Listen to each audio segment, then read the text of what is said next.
A vontade de ficar junto, a divisão que contraria a matemática. Dois que querem ser um.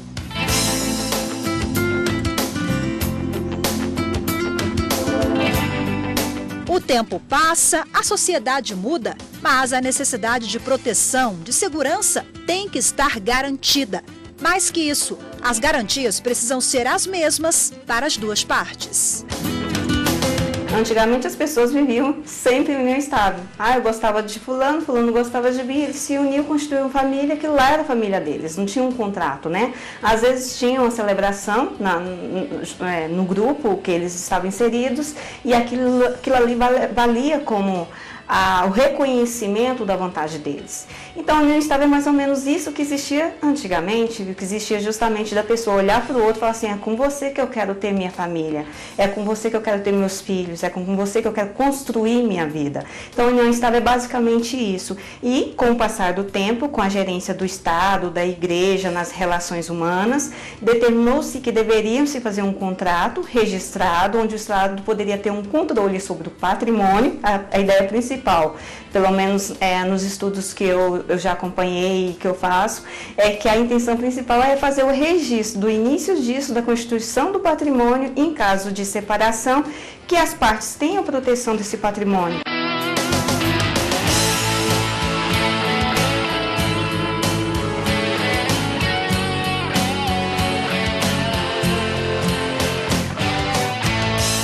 Quer dizer, então, que a vontade de estar junto equipara casamento e união estável?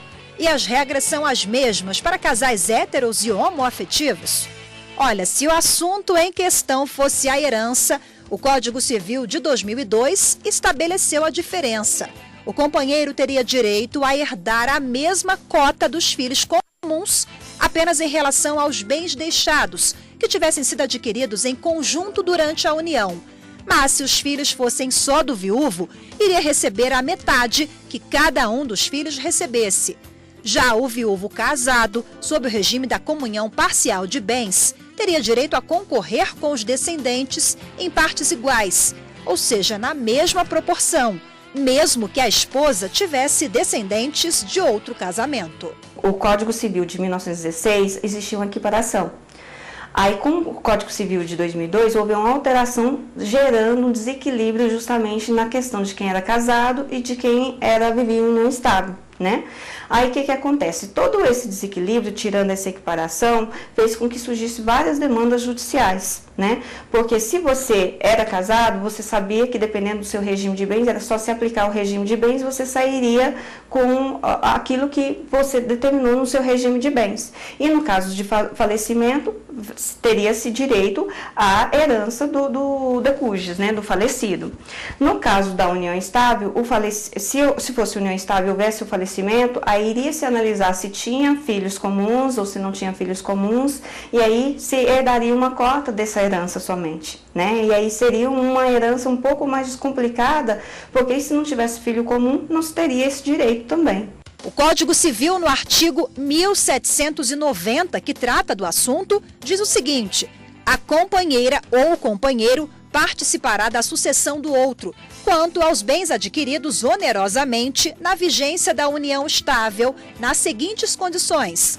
1. Se concorrer com filhos comuns, terá direito a uma cota equivalente à que por lei for atribuída ao filho. 2. Se concorrer com descendentes, só do autor da herança, tocar-lhe-á a metade do que couber a cada um daqueles. 3. Se concorrer com outros parentes sucessíveis, terá direito a 1/3 da herança. 4. Não havendo parentes sucessíveis, terá direito à totalidade da herança. Em maio deste ano, o artigo 1790 do Código Civil foi declarado inconstitucional pelo plenário do Supremo. Foram 2 recursos extraordinários julgados em conjunto e ambos com repercussão geral reconhecida.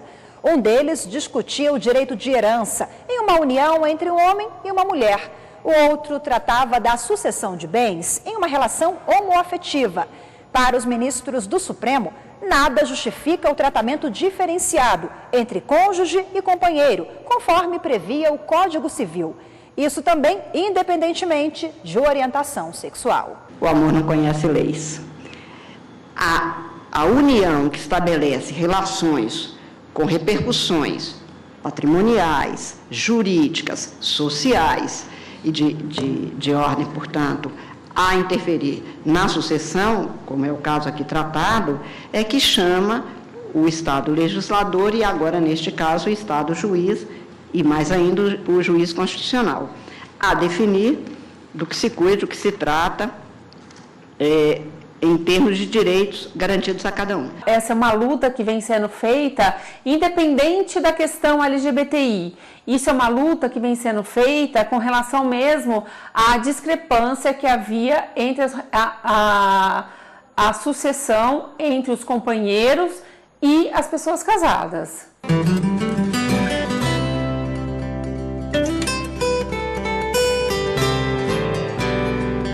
Michel Platini e Rafael Lira formalizaram a união no fim do ano passado.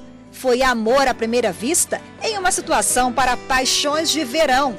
Eles se conheceram no Carnaval de Salvador de 2016. Oficializar o relacionamento exigiu a mudança de estado de Rafael, de Recife para Brasília. Nós somos de cultura completamente diferente. Eu sou nordestina e ele é do Centro-Oeste. Então, existem alguns embates de cultura, mas nós temos algo que eu acho maravilhoso, que a gente conversa muito.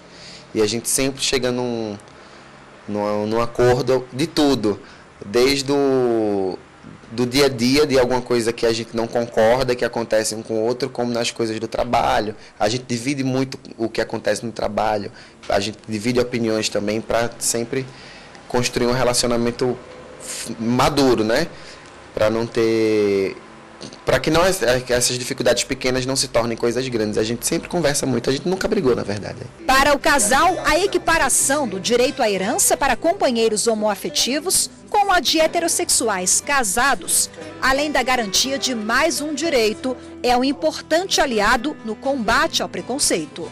Primeiro, eu acho que tem uma questão pedagógica aí, né? A cada decisão como essa, que é proferida por um poder como o judiciário, ele vai para a sociedade de que as coisas estão mudando, de que o Estado está começando a reconhecer e que não é mais tolerado esse tipo de violência, porque o próprio Estado reconheceu, como a sociedade não vai reconhecer. Então, isso é pedagógico para você ajudar a enfrentar a discriminação, né? Agora, efetivamente, isso tem um impacto direto, não só na vida dos casais gays, mas dos casais héteros também, né? Pessoas que vivem relações e uniões estáveis como se eles casamento fossem, porque eu não vejo diferença no meu relacionamento, na minha união com o Rafael, de outra pessoa que é casada efetivamente. A gente divide o dia a dia, a gente divide as contas, a gente divide o dia a dia de casal, a gente faz tudo como o outro casal. Então não é justo que a gente construa uma vida como os demais casais e chega lá na hora em que um dos dois faltou e um dos dois não vai conseguir assegurar que o que ele construiu com o outro seja dividido efetivamente como devia ser dividido, né? Então isso tem um impacto absolutamente forte na vida dos casais LGBTs, porque é mais ou menos como se fosse a entrega de um prêmio. Olha, vocês estão tendo aqui o reconhecimento da relação de vocês, né?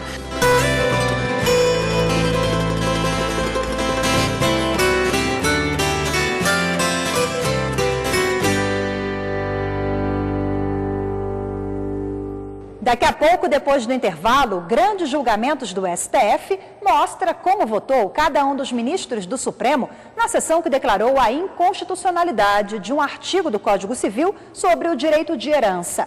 O dispositivo diferenciava a forma de sucessão de bens entre pessoas casadas e as que viviam em união estável. Não saia daí porque a gente volta já já.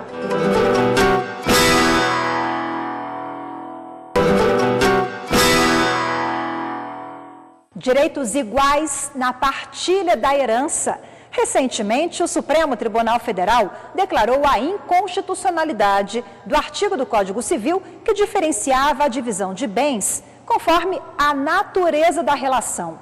Nos casos em que o falecido não tinha descendente nem ascendente, o viúvo teria direito a herdar todos os bens em caso de morte, se eles fossem casados. Já quem tinha união estável, neste caso, herdaria apenas 1/3. A grande diferença é que o cônjuge era considerado herdeiro necessário e o companheiro não, de acordo com a redação do artigo. A partir de agora, cônjuges e companheiros terão os mesmos direitos para fins sucessórios. Você vai ver como votou cada ministro do Supremo neste julgamento. Trata-se de institutos díspares, com regimes jurídicos próprios, especialmente no âmbito patrimonial.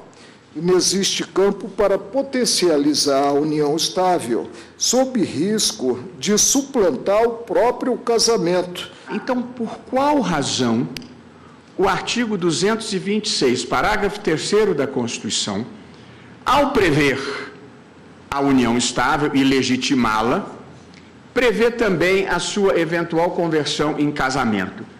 Porque, para a ordem jurídica, o casamento é muito melhor do que a união estável, sob esse aspecto. O centro da questão é a análise da proteção à família. Essa corte já definiu que a família não é só, e isso diz o artigo 226 da Constituição, ela não é só constituída pelo casamento civil. Para decidir a questão, os ministros analisaram 2 recursos extraordinários em conjunto.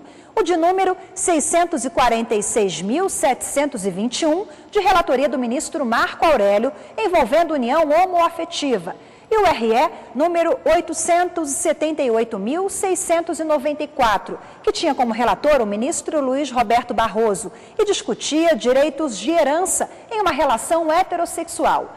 Os 2 processos tinham repercussão geral reconhecida. Ao negar provimento ao recurso, o ministro Marco Aurélio explicou que equiparar a união estável ao casamento violaria a vontade dos envolvidos, ou seja, o direito à liberdade de escolha pelo regime de união. A natureza tutelar da união estável constitui, na verdade, uma parcial correção da desigualdade reconhecida no plano social e familiar, desde que atentemos ser o casamento mais estável do que a estabilidade da convivência duradoura. Nulidades, anulabilidade, separação, divórcio, figuras indissoluvelmente ligadas ao enlace matrimonial, desaparecem ou transparecem por analogia ou se reduzem numericamente quando transpostas para o relacionamento estável. Prossigo no voto. A distinção entre os institutos é evidente. Não se trata, portanto, de considerar uma suposta superioridade ou inferioridade de tratamento sucessório entre cônjuge e companheiro, mas sim de reconhecer que cada entidade familiar é única no seu modo de constituição e funcionamento. O voto foi seguido pelo ministro Ricardo Lewandowski. O Constituinte, ele distinguiu entre esses 2 institutos, a união estável e o casamento. São 2 institutos distintos, claramente distintos. E distintos, como diz também o parecer do Ministério Público, no que tange à formalidade, à invalidação, à eficácia, à dissolução, ao regime patrimonial e sucessório. Já para o ministro Roberto Barroso, relator do outro recurso que discutia direito à herança de uma companheira heterossexual, o artigo do Código Civil questionado seria discriminatório. Ele lembrou ainda que depois da Constituição de 88, foram editadas 2 leis, a 8.971, de 94, e a 9.278, de 96, que equipararam os regimes jurídicos sucessórios do casamento e da união estável. Por qual razão o artigo 226, parágrafo 3º da Constituição, ao prever a união estável e legitimá-la, prevê também a sua eventual conversão em casamento? Porque, para a ordem jurídica, o casamento é muito melhor do que a união estável, sob esse aspecto, por motivo de segurança jurídica. O casamento mediante um contrato formal assinado, não deixa a menor dúvida. Ao passo que a união estável, em certos casos, pode precisar ser comprovada por meio de provas e por meio de evidências. Portanto, é uma questão de segurança jurídica e não uma questão de um instituto, o casamento, ser hierarquicamente superior ao instituto da união estável. Portanto, quando a Constituição diz que a lei deve facilitar a conversão, é porque para a ordem jurídica é melhor lidar com um casamento do que com a união estável para fins de segurança jurídica. Mas a ordem jurídica, evidentemente, e a sua conveniência não deve se sobrepor às escolhas legítimas que as pessoas fazem relativamente às suas relações pessoais. O ministro Dias Toffoli divergiu do ministro Barroso. Para Toffoli, o Código Civil não contrariou a Constituição ao diferenciar a divisão de herança entre companheiros e cônjuges, e nem representaria um retrocesso em termos de proteção social. As entidades familiares são distintas, como especificado na Constituição Federal. O casamento, portanto, não é união estável. Se a união estável é casamento, o casamento teria que ser união estável. O casamento, portanto, não é união estável, o que autoriza que seus respectivos regimes jurídicos sejam distintos. Se não são iguais, na Constituição, eles podem ter regimes distintos pelo legislador ordinário.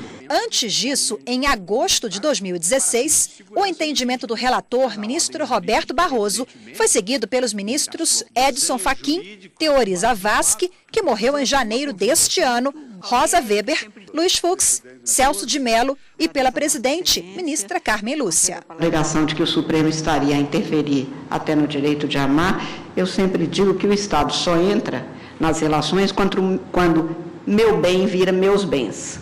Porque enquanto está tudo bem, ninguém nem está se lembrando da existência do Estado. Quanto ao amor em si, claro, como dizia outra Carmen muito mais famosa, que é a Carmen do Bizet, o amor não conhece leis. Tenho para mim, portanto, que a declaração incidental reconhece ou homenageia a tentativa que fizemos na interpretação dada, a equiparação das uniões estáveis àqueles que formalizam os seus contratos de casamento com igualdade de direitos, ao princípio maior desta Constituição, que é o da dignidade, que supõe a liberdade com responsabilidade e a igualdade em todos os tipos de relações a partir das opções feitas livremente. A opção por esse ou por aquele modelo de família não pode impor àquele que realizou a opção uma escolha de um modelo preferencial, como se houvesse uma restrição da liberdade moral de eleição do respectivo modelo de família. Esta ideia, me parece, está na base da ratio do capítulo da família, que é a essência da sociedade, porque esta é a dimensão aberta e plural das formas de construção da família monoparental, da família derivada da união estável, da família matrimonializada, e, portanto, de diversos desenhos jurídicos que, no meu modo de ver, levam em conta o sentido e a importância estrutural da ideia e da concreção da família na sociedade brasileira, sem que haja, portanto, essa intervenção. Realmente há aqui um tratamento discriminatório em relação a essa entidade familiar decorrente de união estável, formada à base de fato, mas ela tem uma configuração muito bem delineada no Código Civil, no artigo 1723. É reconhecida como entidade familiar a união estável entre o homem e a mulher, configurada na convivência pública, contínua e duradoura, estabelecida com o objetivo de constituição da família. Me parece que aqui fica desde logo descartada a união estável na hipótese de simples test drive.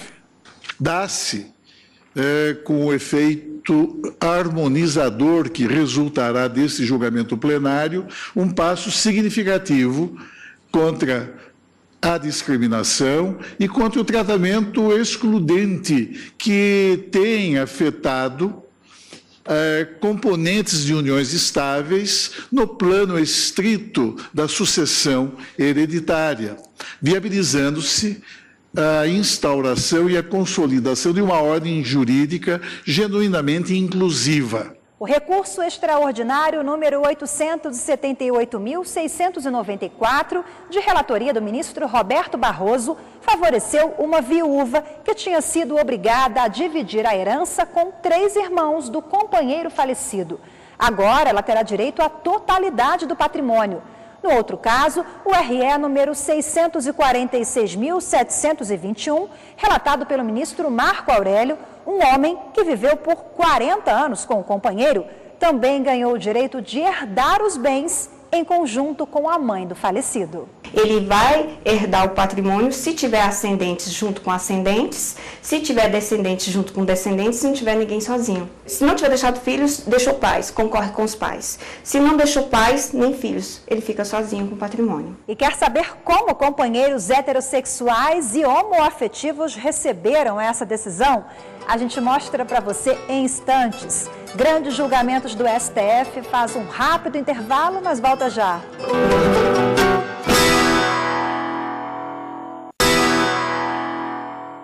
O julgamento em que o plenário do Supremo Tribunal Federal afastou a diferença entre cônjuge e companheiros para fim sucessório. É este o tema do programa Grandes Julgamentos do STF de hoje.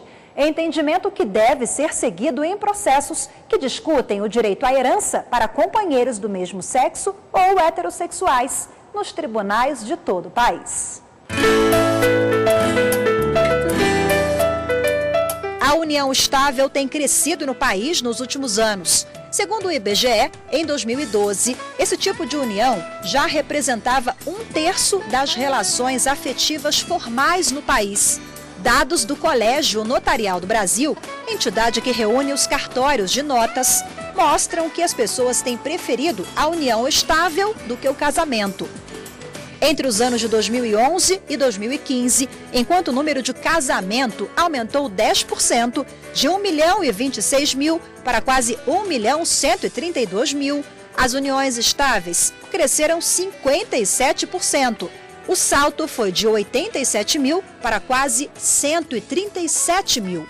A união estável, o que acontece? Quando 2 pessoas querem ficar juntas e ela tem alguns requisitos. A vontade de ficar junto, não precisa morar sob o mesmo teto, mas elas precisam ser reconhecidas pela sociedade como a vontade de constituir uma família, né?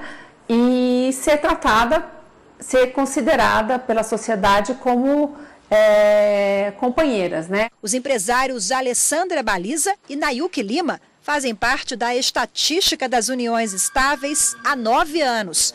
Uma expressão que no dia a dia não faz a menor diferença. Aliás, nem costuma ser lembrada.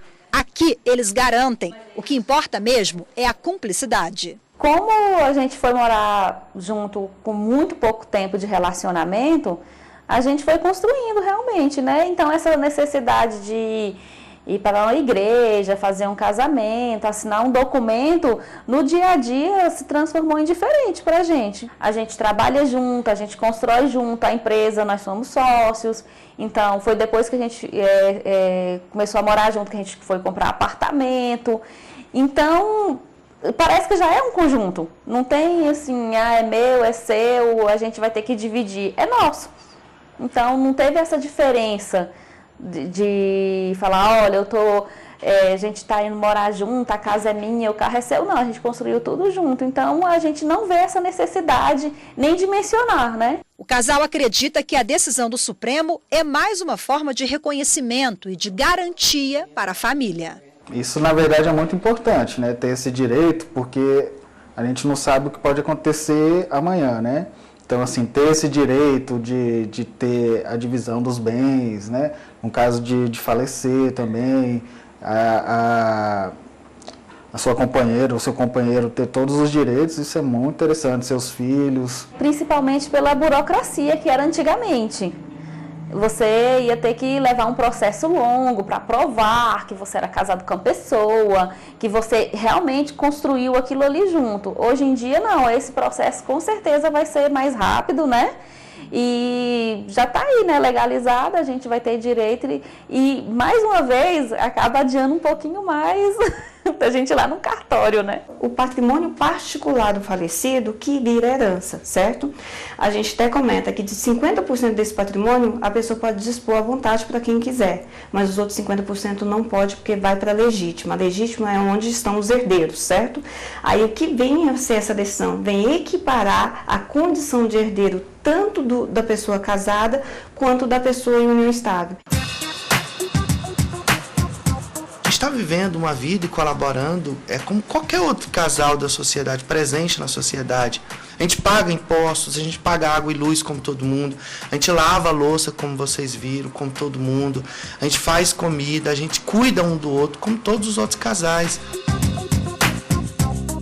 É um prêmio de tudo o que a gente fez até aqui como cidadão de bem, contribuindo para essa sociedade, fazendo o nosso papel, pagando os impostos, fazendo tudo em dia como a gente via fazer.